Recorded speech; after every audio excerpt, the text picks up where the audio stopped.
अब 12 वर्ष जब माँ के गर्भ में रहते हो गए, तब ब्रह्मा, विष्णु और शिव ये तीनों आए। व्यास जी की पत्नी से कहा कि तेरे गर्भ में एक बालक है, हम उससे कुछ बातें करना चाहते हैं।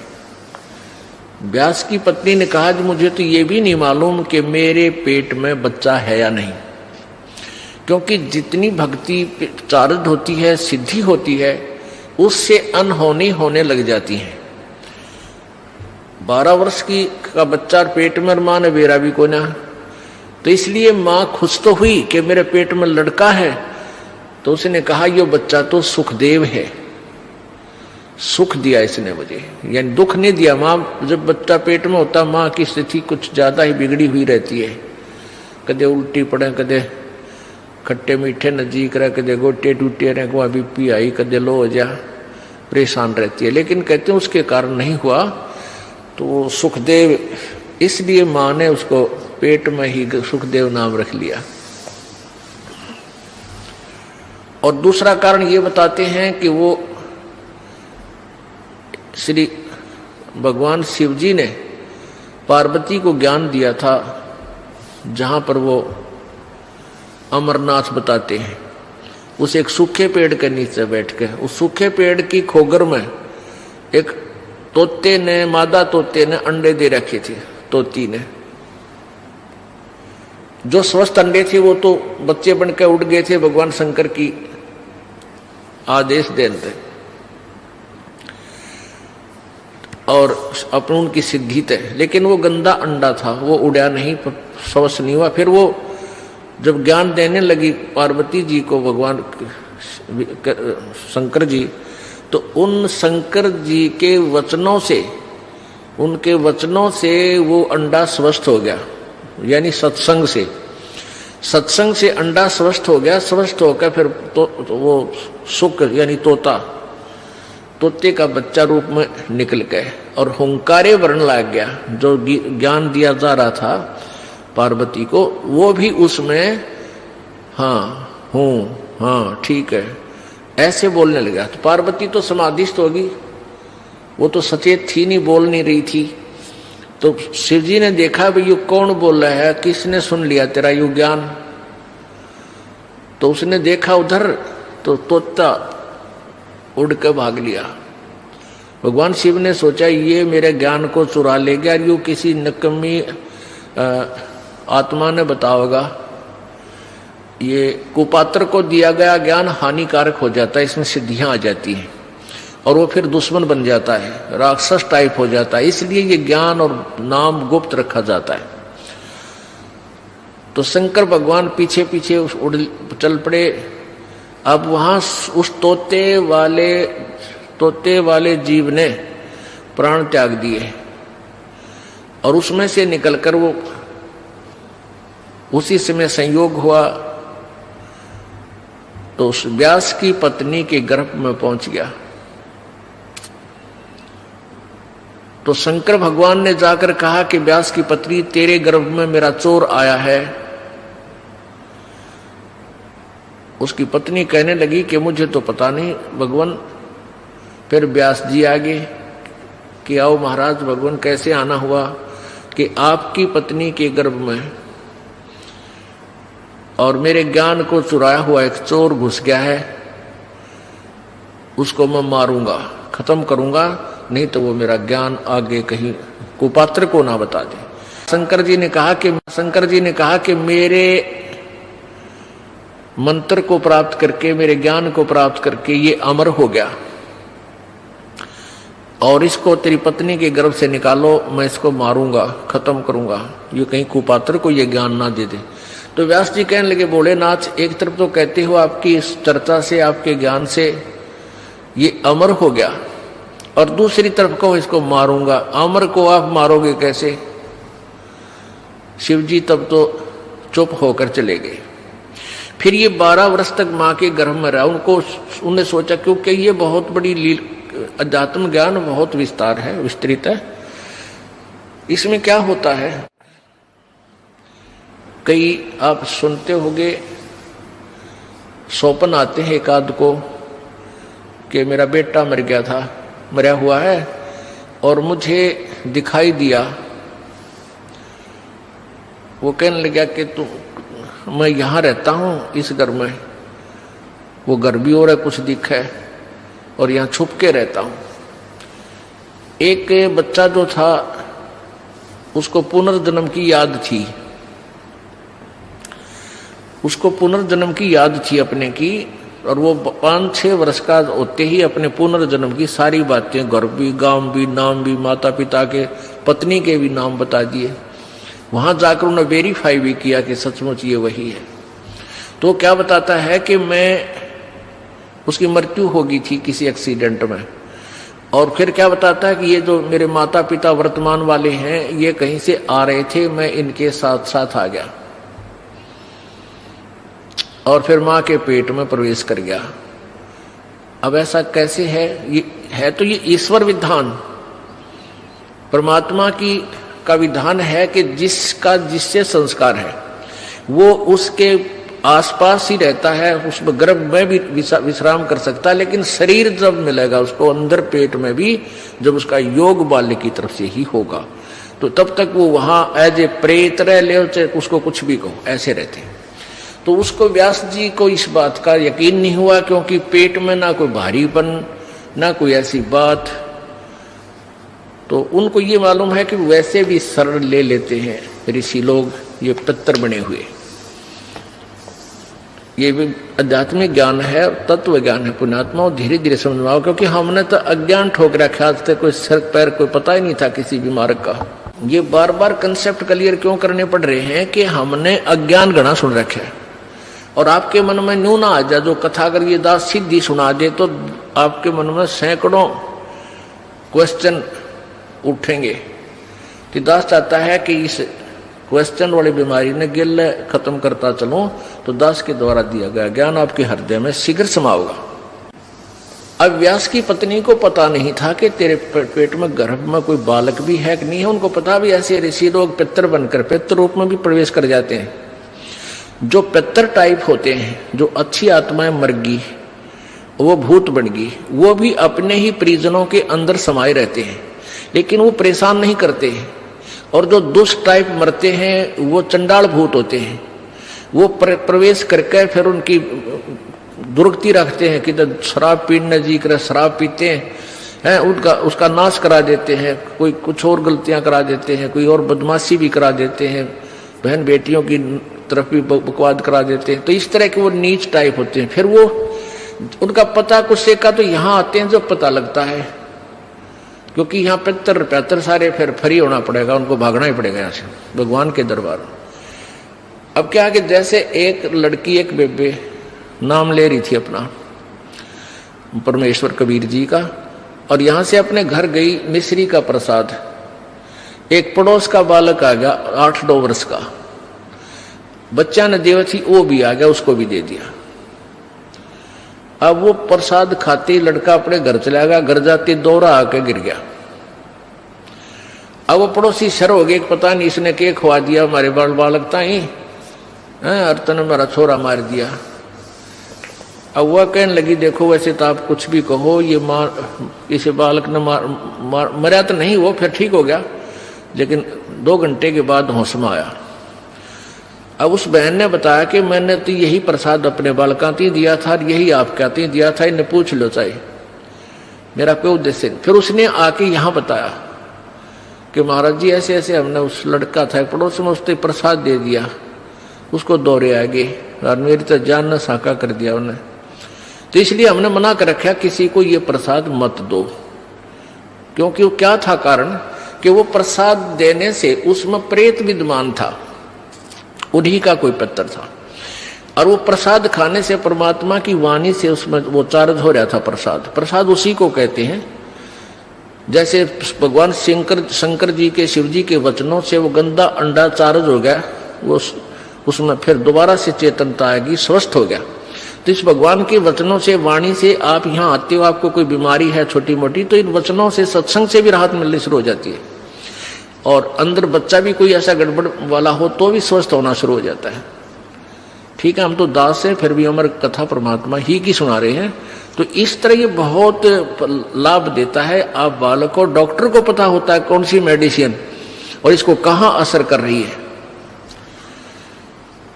तो वो क्या था, मैंने उसको बताया, बेटी उसमें प्रेत था। अरे प्रसाद खान दे उसका लागे लठ, वो छोरे मत निकलना नहीं चाहा था, वो इस तरह बेहोश हो गया। फिर वो छोड़कर उसने उसमें से निकलना पड़ा, फिर वो लड़का होश में आ गया। तो ऐसी गलती मत करो, तुम बदनाम भी होगे। उनको कोशिश करो फिर समझाने की, नाम दिलाने की अपने मित्रों को, भाई बहनों को, पड़ोसियों को, क्योंकि मालिक के दरबार में फिर ये नहीं रहते। तो कहने का भाव दास का ये है कि ऐसी स्थिति में सुखदेव जी उसके गर्भ में पहुंच गया, और गर्भ धारण चाहे 10 दिन बाद हुआ हो, शरीर तैयार होना शुरू हुआ, फिर वो उसमें प्रवेश कर जाते। शरीर जब बनना शुरू हुआ माता पिता का योग से, तो उसमें फिर वो जो शरीर में अंग कुछ ऐसी भी होता है कि महीने 2 महीने 20 दिन के बाद भी प्रवेश कर जाती हैं, जो आत्माएं सिद्धि युक्त होती है, ईश्वरीय शक्ति युक्त होती है। जैसे एक बहुत से प्रमाण है कि एक ये बताते हैं ना, एक 1000 वर्ष तक जीवित रहा। वो क्या करते थे, भक्ति करते रहते और अपने प्राणों को रोक कर रखते, समाधिस्थ रहते, 10वें द्वार पर श्वास रोक लेते हैं काफी समय तक। तो इस प्रकार उनकी आयु बढ़ जाती है, लेकिन शरीर की नहीं बढ़ती। वो शरीर नष्ट होता दिखा, वो छोड़ दिया। वो क्या, कई कुछ ऐसे कबीले हैं जो जल प्रवाह कर देते हैं, अपनी कोई मृत्यु को प्राप्त हो जाता है बेटा या बेटी, तो वो क्या करते थे ऋषि, कोई युवा शरीर आ रहा होता है ऐसे बहता हुआ, तो उसमें प्रवेश कर जाते हैं। या जैसे कोई उठाकर ले जा रहे हैं, मृत्यु जवान लड़का मर गया, उसको सुहा करने जा रहे हैं, और वहां जाकर के वो सिद्ध पुरुष देख लेता है, अपना शरीर छोड़कर वो घूमता रहता है। युवा लड़का देखा, उसमें प्रवेश कर गया, फिर वो कई कहते हैं भाई वो तो जीवित हो गया, तो वो वहां उठकर वापस आ जाते। कुछ एक का वैसे भी संस्कार ऐसे हो जाते हैं कि वो वैसे भी स्वयं भी जीवित हो जाते। तो ऐसे वो ऋषि लोग क्या करते थे, उस युवा शरीर में प्रवेश करके अपने फिर साधन करने के लिए निकल जाते थे। ऐसे काफी समय तक ये एक सिद्धि होती है जो दूसरे में प्रवेश कर सकता है। तो इस प्रकार ये आध्यात्मिक ज्ञान आपने समझना है। अब सुखदेव ऋषि 12 वर्ष का हो गया, मां के गर्भ 12 वर्ष तक बाहर नहीं आया। अब ब्रह्मा विष्णु महेश दोनों आए, और तीनों आए, ब्रह्मा विष्णु महेश तीनों ने आकर कहा कि व्यास की पत्नी, आपके गर्भ में एक बालक है, उसको हम 2 बात करना चाहते हैं। वो 12 वर्ष से आपके गर्भ में बाहर नहीं आ रहा। तब उसकी व्यास की पत्नी ने कहा कि मुझे तो ऐसा आभास ही नहीं हो रहा कि मेरे पेट में बालक है। तब व्यास उसने शंकर भगवान ने कहा कि मैं उस दिन आया था, ये उसी दिन के बाद कुछ दिन के उपरांत इसने तेरे पेट में शरीर धारण कर लिया है। तब उन्होंने वार्ता की सुखदेव से। ब्रह्मा विष्णु महेश ने कहा कि सुखदेव बाहर आजा महात्मा भक्त, अब 12 वर्ष तक मां बच्चों को गर्भ में रखेंगी, ये हमारी परंपरा बिगड़ रही है भाई। 9 महीने मुश्किल हो जाते एक मां ने बच्चे को पेट में रखना, और ये कि तूने तो रिवाज बदल दी हमारी, 12 वर्ष तक अगर पेट में सारे रहने लग गए तो समस्या पैदा हो जाएगी, तू बाहर आ जा। अब सुखदेव ऋषि बोला कि भगवान, आप बाहर आते ही आप हमें अचेत कर देते हो, फिर हमें कुछ भी शुद्ध नहीं रहती। अब मुझे पता है कि मनुष्य जीवन कितना कीमती होता है, ये केवल परमात्मा पाने के लिए, आत्म कल्याण कराने के लिए मिलता है, और बाहर आने के बाद किसी को कुछ भी शुद्ध बुद्ध आपके इन गुणों के द्वारा अचेत कर देने से किसी को भी नहीं रहती। आप अपने इन गुणों को रोक लो, अपनी इस त्रिगुणमयी माया को शटऑफ करो, कुछ देर के लिए बंद करो, तब मैं बाहर आऊं। अब ब्रह्मा विष्णु महेश बोले, भाई इतनी तो हमारी भी पावर को नहीं, हमें इसने रोक सके। हम 1 सेकंड का भी 10वां हिस्सा इतनी देर रोक सकते हैं, इससे ज्यादा हमारी पावर नहीं हम इसको रोक सके। तो सुखदेव जी बोले इतना ही रोक लो तुम। कहते हैं तीनों देवा थम भी माया और सुखदेव उधर से बाहर आया। तीनों देवताओं ने या त्रिगुणमयी अपनी माया एक कहते हैं कि तीनों देवा थम भी माया और उधर गर्भ से बाहर आया। सुखदेव सुख में उपजे राई सिंह समोय, नौ नाथ और शद 84 ही संग उपजे थे दोए। नौ नाथ और 84 शद। अब क्या बताते हैं कि सुखदेव सुख से उपजे राई सिंह समोय। अब जैसे भैंस के सींग पर या गाय का सींग जैसे ऐसे खड़ा है, सींग के ऊपर और राई रख दे, सरसों जैसा दाना होता राई का। ये पहले ऐसे ही एग्जाम्पल होया करते, इस तरह की ही जो ना कथाएं होती थी, इस तरह की कहानियां होती थी। तो क्या कहा था भगवान, इन तीनों भगवानों ने कहा था कि इतनी देर हम माया रोक सकते हैं अपनी त्रिगुणमयी माया, जब जैसे भैंस के या गाय के सींग पर राई दर दे और जितनी देर वह राई रुके, यानी बस ये समझ लो इतनी देर।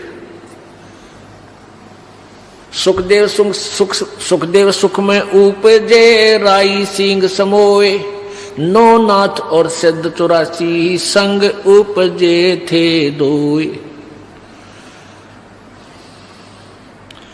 अब जब इन तीनों देवताओं ने इतनी देर माया रोकी थी, अपनी त्रिगुणमयी माया, अपने इन गुणों को स्टॉप किया था, इससे ज्यादा रोक नहीं सकते, इनको बहुत प्रेशर है। तो उस समय कहते हैं 94 बच्चों का जन्म हुआ था। उस समय 94 बच्चे जन्मे थे। उस मुहूर्त के, उस फ्रिक्शन के, उस सेकंड में उनको भी चेतना रह गई थी मालिक के पाने की। तो उनमें से 9 तो नाथ बन गए, 84 शब्द कहलाए, और जो 94 माँ था यो सुखदेव।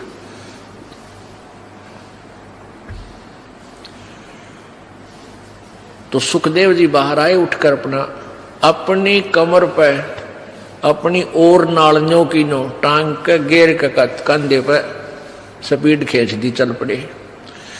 अब पुत्र के बारे में, पुत्र का मोह और पुत्र प्राप्ति बड़े सौभाग्य से मानी जाती है, जैसा कि इन लोक वेद वाले ने सबके घर ये इंजेक्शन ला रखा है और सभी पुत्र की इंतजार करते थे।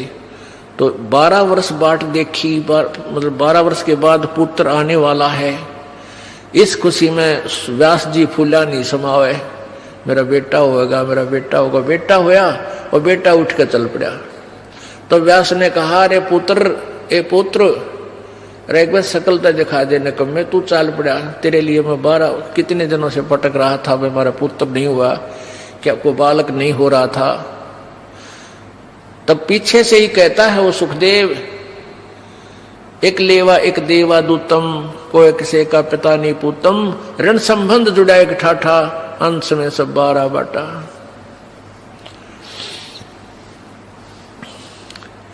व्यास जी, सुखदेव जी कहने लगे, ऋषि जी कोई किसी का बेटा ना और कोई किसी का बाप ना जाने कितनी बार तू मेरा बेटा बन लिया, ना जाने कितनी बार मैं तेरा बाप बन लिया, और ना जाने मैं कितनी बार तेरा बेटा बन लिया, तू मेरा बाप बन लिया। ये तो इसका पीछा छुटवाना पड़ेगा, और मैं ना देखूं तेरे का, ना मुझे भी तेरे में मोह हो गया तो फिर क्या करूंगा। इसलिए ऐसे ही निकल गया, आकाश में उड़ गया थोड़ी दूर जाके। क्यों?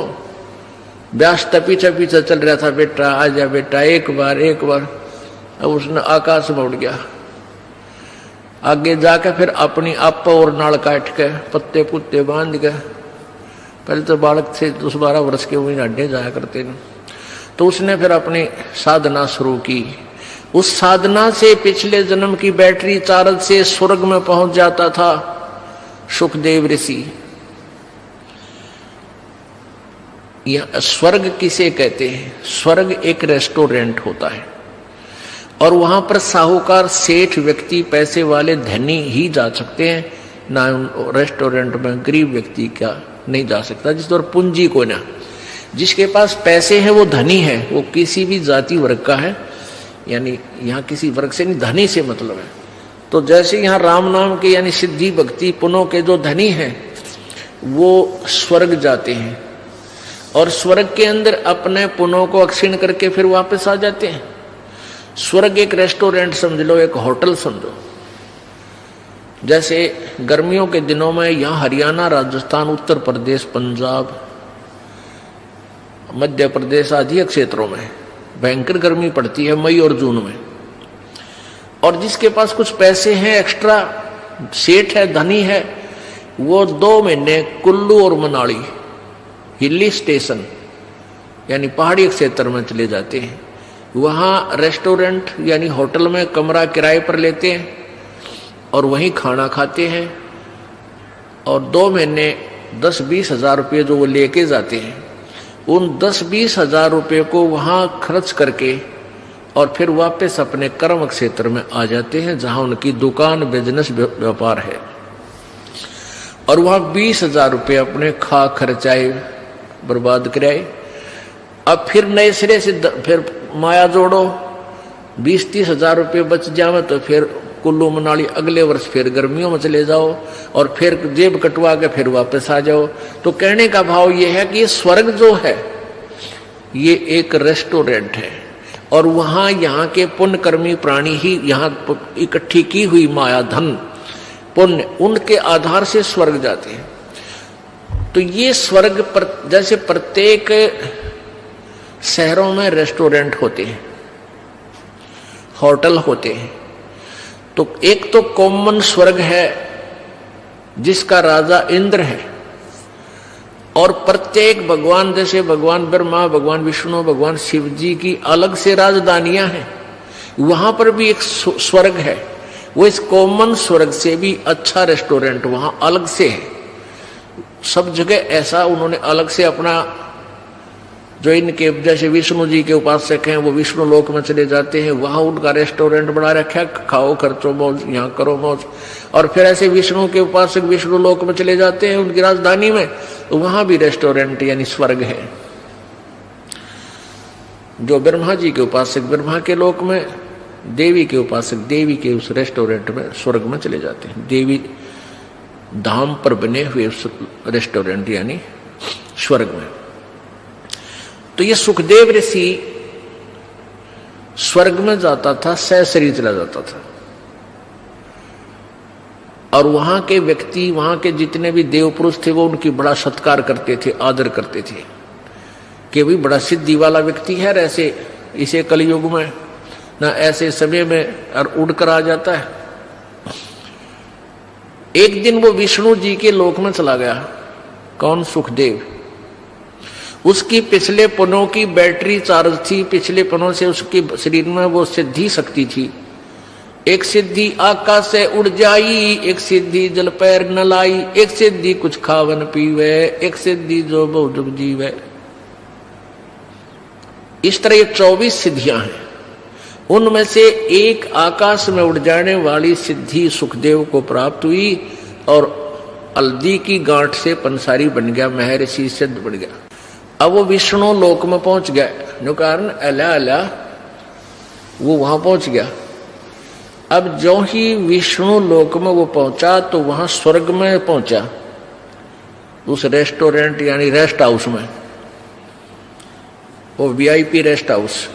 वहां जाकर उसने पहरेदारों से, नौकरों से, पार्षदों से कहा कि मैं पृथ्वी लोक से आया हूं, सुखदेव ऋषि मेरा नाम है और मैं स्वर्ग में जाना चाहता हूं।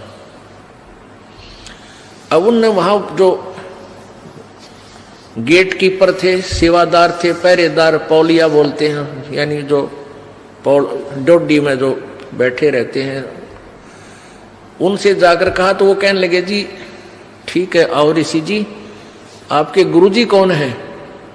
अब वहां जाकर पता चला इनको जैसे अगर मान ले को डुप्लीकेट गुरुजी भी होगा किसी का, उसको वापस भेज दिया जाएगा। और गुरु नहीं है तो भी, तो उसने वहां पूछा कि तुम्हारा आप जी का गुरुजी कौन है, फिर वो रजिस्टर में मिलाओगे, वो मान्यता प्राप्त है कि नहीं है। सुखदेव ऋषि कहने लगा मेरा कोई गुरु नहीं है। पार्षद बोले ऋषि जी फिर आपको अंदर जाना अलाउड नहीं है। अब सुखदेव ऋषि कहने लगा क्यों भाई, ऐसी कौन सी बात है, गुरुजी बनाना क्या आवश्यक है, जब मैं बगैर गुरु बनाए ही यहां आ गया हूं, गुरु बनाए हुए भी यहां आते हैं। तो वो बोले जी हमने तो इस बात का पता नहीं क्यों आवश्यक है क्यों नहीं, पर आदेश भगवान विष्णु जी का है कि जिसका गुरु नहीं है वो स्वर्ग में प्रवेश नहीं कर सकता, इस रेस्ट हाउस में नहीं जा सकता। सुखदेव बोला भाई मैं भी ये बैठ गया यहां पर और कह दो भगवान ने मैं स्वर्ग में जाऊंगा, नहीं मेरी बात कराओ, तुम अपने घर से बना रखी तुमने ये बातें, या मेरी बात कराओ भगवान से। वो पर जो पहले वो नौकर थे, सेवक थे, दास थे, वो गए भगवान के पास के प्रभु एक सुखदेव नाम के ऋषि आए हैं पृथ्वी लोक से, उनका कोई गुरु नहीं है और वो अंदर जाने की जिद कर रहे हैं, हठ कर रहे हैं। हमने आपका आदेश भी सुना दिया पर वो मान नहीं रहे हैं, वहीं बैठे हैं। तो विष्णु जी ने कहा यहां लाओ बुला के। अब जो बुलाकर ले गए ऋषि जी को, अब देखो पुण्यात्मा, सुखदेव ने सोचा तो नहीं था कि भगवान मैंने शाबाशी देंगे, कि वाह बेटा वाह कमाल कर दिया ऋषि जी, तने तो बड़ी कमाई करी, बड़ा उत्तम बच्चा है तू, तो बड़ा खुश होंगे और सीने से लगाएंगे, बहुत अच्छी आत्मा है, सतगुण युक्त भगवान है। अब जब वो सामने खड़ा हुआ सुखदेव ऋषि, तो भगवान विष्णु ने कहा भी यहां किस लिए आया ऋषि जी, कारण बता यहां आने का। जब चेहरे पर वह रौनक ना देखी भगवान का, वह आधा फ्यूज तो उड़े हो लिया, बात तो बिगड़ गई। कहने लगा भगवान मैं रेस्ट इस स्वर्ग में एंटर करना चाहूं था, आपके पार्षद ना करने देते। भगवान ने पूछा अपने नौकरों से भाई क्यों नहीं जाने देते ऋषि जी को, क्या कारण है। पार्षदों ने बताया, उन सेवादारों ने बताया कि भगवान इन गुरु को नहीं बना रखा, ये विदाउट गुरु है, निगुरे हैं ये। तब भगवान विष्णु बोला अरे सुखदेव तेरी मति मारी गई, तेने कोई गुरु नहीं बना रखा। अगर नहीं भगवान कि जाओ और गुरु धारण करो और फिर यहां आओ बेटा, क्यों नहीं रेस्ट तुझे स्वर्ग में रखेंगे, बगैर गुरु के यहां आ नहीं सकता, ये नियम है भगवान, अध्यात्म नियम है। अब सुखदेव कहता है कि भगवान उस पृथ्वी लोक पर मेरे तुलना में मेरे बराबर कोई संत ऋषि नहीं है, मैं किससे को गुरु बनाऊं। अब विष्णु जी बोले भाई यह भी तेरी कमजोरी है, यह भी कमजोरी है तेरे अंदर, यह भी एक निकम्मापन बोल रहा है जब तो अपने आप को इतना महान बना बैठा। एक बुढ़ा एक डॉक्टर के पास गया, अब अस्थि पिंजर सा रह रहा, बुढ़ा कति कमजोर, हड्डी चाम सूख गया, मांस सूख रहा। डॉक्टर से कहने लगा डॉक्टर जी मैं जब खड़ा होता हूं मुझे चक्कर आवे हैं, चक्कर से आते हैं। अब डॉक्टर ने देख लिया अस्थि पिंजर रह रहा बुढ़ा, ने बोला बाबा जी तेरा कमजोरी है, यानी शारीरिक वीकनेस है, यानी आपका शारीरिक कमजोरी है, ताकत कोई ना रही, बुढ़ापा आ गया। कहने लगा मेरी पिंडियां में दर्द हुआ है, पिंडी भड़के यानी पिंडलियों में पीड़ा रहती है। डॉक्टर बोला कमजोरी है। ने बोला कड़ दुख है डॉक्टर जी, कमर में दर्द रहता है। डॉक्टर बोला कमजोरी है। और बूढ़ा छोम आ गया, गुस्सा हो गया, बोला तू डॉक्टर है गम चक्कर, एक के बाद जाना है कमजोरी है कमजोरी है, और भी क्यों मतलब लाल हो गया। डॉक्टर बोला बाबा यह भी कमजोरी है, क्योंकि कमजोर आदमी ने गुस्सा गड़ा है, जिसमें शारीरिक बल नहीं होता उसमें क्रोध भी गणा उसे, तो यह भी एक कमजोरी है तेरी के लक्षण है। तो उस समय भगवान विष्णु ने कहा कि यह भी तेरी कमजोरी है सुखदेव, जो तू अपने आप को एक महान मान रहा है। अरे महान तो एक का है संसार में, वो परम पिता, और दूसरा अपने आप को इतना अंडी मानना है, वो निकम्मा आदमी है, घोर निकम्मा, और निकल जाए यहां से। और कहा अब जाके राजा जनक को गुरु बना, राजा जनक से उपदेश ले। वो आज के वक्त में मेरे सत्र का और स्वर्ग सत्र का वो मान्यता प्राप्त गुरु है। अब वहां से तो मुंह लटका कर चल पड़ा। अब आ गया उस इंद्र वाले स्वर्ग में, कॉमन स्वर्ग में। अब वहां जब वो पहले आता था तो चेहरा न्यारा खिला हुआ होता था। उस दिन गया था मुंह लटका हुआ था। अब वहां बैठे देवताओं ने पूछा कि आओ महात्मा जी, महर्षि जी, आज किस टेंशन में हो आप, क्या चिंता है आपको? अब सुखदेव ऋषि कहने लगा, भाई महापुरुषों चिंता का तो कमी ना रही चिंता की। तो मैं ऐसे ऐसे विष्णु जी के पास गया था भगवान के लोक में, और वहां मुझे स्वर्ग में रहने से मना कर दिया। भगवान विष्णु जी ने भी मना कर दिया। लेकिन वो देवता कहने लगे, दूसरे जो वहां स्वर्ग में के वासी थे, कहने लगे सुखदेव सच्ची बात बता, तने के गुस्ताखी कर रखी है? भगवान विष्णु वो तो बड़े खुश होते हैं, देवताओं को सीने से लगाते हैं, ऋषियों को, भक्तों को, सबको प्यार देते हैं। तो अपनी नालायकी बता के गलती करे, गड़बड़ कहाँ है? तो भगवान ने क्यों मना किया आपको वहां रहने से? तब सुखदेव ऋषि कहता है कि भाई मैंने गुरु ना बना रखे, मैंने गुरु धारण नहीं कर रखा। तो वहां जितने भी कागभूषण या दूसरे ऋषि थे, नारद जी या दूसरे संत देवता बैठे थे, कहने लगे ऋषि जी तुम तो जुल्म कर दिया। ओहो, अरे हम तो आपको बुद्धिमान व्यक्ति मानने थे, शायद आपने गुरु धारण कर रखा होगा इसलिए यहाँ आते थे। आगे से यहाँ भी आपको हम अच्छी दृष्टि से नहीं देखेंगे अगर आपका गुरु नहीं होगा तो। तब वो कहने लगे भाई आज तो चलो कोई नाम ना ले, वह पिछला पुण्य है, जब तक तो ये बैटरी चार्ज रहेगी, सुख भी रहेगा, घर में भी सुख रहेगा, सारे ठाठ नजर आएंगे। जिस दिन ये पुण्य समाप्त हो जाएंगे और फिर पाप कर्म का जब गिरडा फिरेगा, पापों का जब चक्कर चलेगा, तब भाई 84 लाख योनियों में कितने गधे बने पाओगे। जो ही उन्होंने कहा कि 84 लाख योनियों में अगर गुरु लेकर के पुनः बैटरी चार्ज नहीं की, गुरु से उपदेश नहीं लिया, गुरु नहीं बनाया, तो अगले जन्म में गधे की योनि में भी जा सकते हैं। तो एकादा सख्त बोलनिया भी होता है, कहने लगे सुखदेव या 2 दिन के सोच ले, तेरी सिद्धि चार्ज हो रही है बैटरी, या खत्म हो जाएगी फिर गधा बनेगा। अब जो ही उन्होंने कहा कि गधा बनेगा तो उसको अपना पिछले जन्म, पूर्व जन्म की एक कथा याद आ गई, एक जीवन याद आ गया कि उसमें वो अंधा बना हुआ था, गधा बना हुआ था और गधा भी अंधा। तब सुखदेव ऋषि ने कहा कि ओहो आप बात तो सही कह रहे हो, एक बार मैं गधा की योनि भोग रहा था और अंधा हो गया। मेरे मालिक कुमार ने मुझे त्याग दिया, 2 मारे लठ और कर दिया जंगल की ओर। तो मैं चल पड़ा एक पगडंडी पर, चलता चलता चलता चलता दूर जंगल में चला गया। वहां एक थोड़ा सा नाला था, उस नाले में मैं गिरने लगा। मैंने अगले पैर जब जाने लगे, मैंने थोड़ा सा आगे को भागना चाहा, इतने में अगले पैर आगे से जा टिका अगले किनारे पर, पीछा टिक गया पिछले किनारे पर, पुली बन गई मेरी, फिक्स हो गया, नीचे पैर टिके नहीं। तो वहां इक्का दुक्का आदमी आवा था, क्योंकि दूर स्थान होने के कारण वो मेरे ऊपर पैर रखे और पार हो जाए, उनने मैं पुली बना दिया, पुल बना दिया। और 1 हफ्ते तक, 10 दिन तक मैं भुगत भुगत कर मरा। अब जाऊंगा और मैं तो गुरु धारण करूंगा। अब परमात्मा कबीर परमेश्वर जी